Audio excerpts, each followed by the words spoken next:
भविष्य में देश व जनहित में कब किसको किसी की भी जरूरत पड़ जाए, ये कुछ भी कहा नहीं जा सकता है।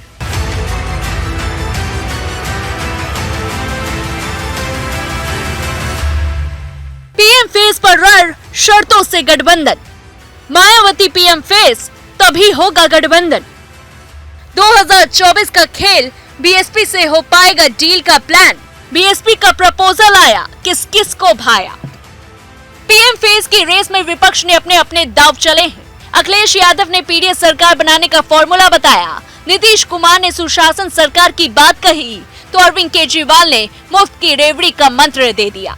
लेकिन इन सब फॉर्मूले के बाद विपक्षी नेता की दाल कांग्रेस के सामने नहीं गली, तो अब फिर से बात सीएम फेस पर आ अटकी। अब ऐसे में बीएसपी ने बड़ा दांव चल दिया है। बीएसपी सांसद मलुक नागर ने कहा कि मायावती विपक्षी गठबंधन के साथ जा सकती हैं, लेकिन कांग्रेस को मायावती से माफी मांगनी होगी।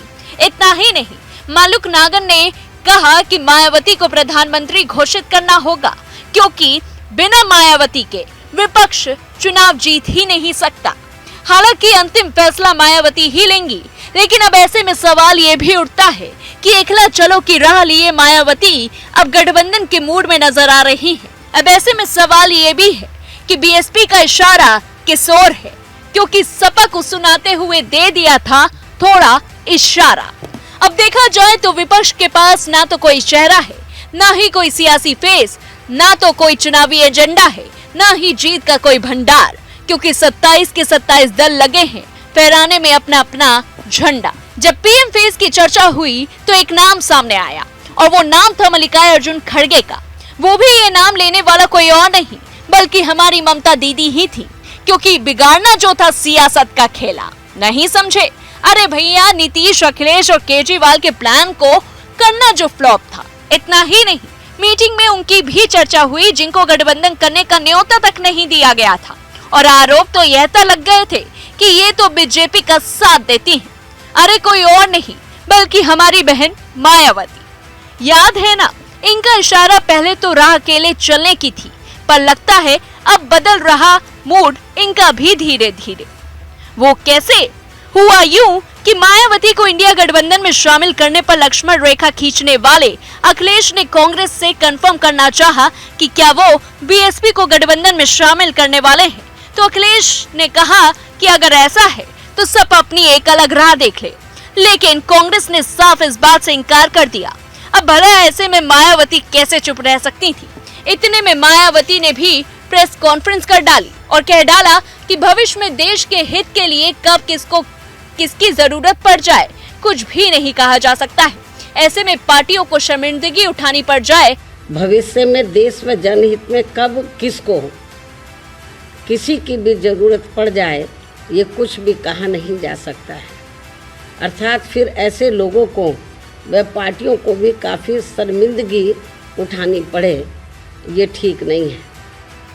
अब ऐसे में मायावती के इस बयान के क्या मायने निकाले जाएं, क्योंकि अब बीएसपी से ही आवाज उठ रही है कि विपक्षी गठबंधन मायावती को पीएम फेस बनाए। अब ऐसे में बड़ा सवाल ये है कि क्या इस बयान के कोई सियासी मायने हैं? क्या मायावती इंडिया से गठबंधन करेंगी? क्या विपक्ष से मायावती होंगी पीएम फेस, या कांग्रेस और बीएसपी में हो जाएगी डील, सपा पकड़ेगी दूसरी राह?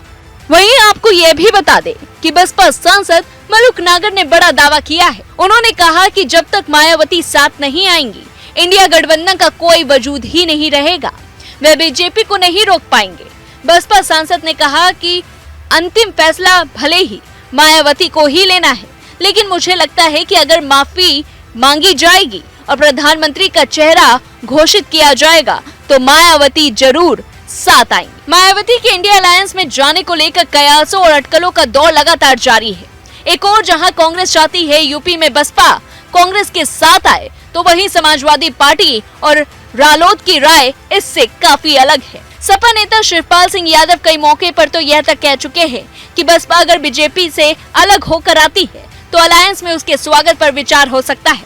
सपा का मानना है कि बसपा अपने वोट ट्रांसफर नहीं करती या करा नहीं पाती है, ऐसे में उसका अलायंस के साथ होना नुकसानदेह है। वहीं कांग्रेस का मानना है कि अगर दलित समर्थकों की पार्टी अलायंस के साथ नहीं आई तो मुस्लिम और दलित दोनों वोट गठबंधन से छिटक सकते हैं। इस पूरी खबर को लेकर के आपकी क्या कुछ राय है, हमें कमेंट बॉक्स में जरूर बताएं। ऐसी तमाम बड़ी खबरों से जुड़े रहने के लिए देखते रहिए दैनिक हिट।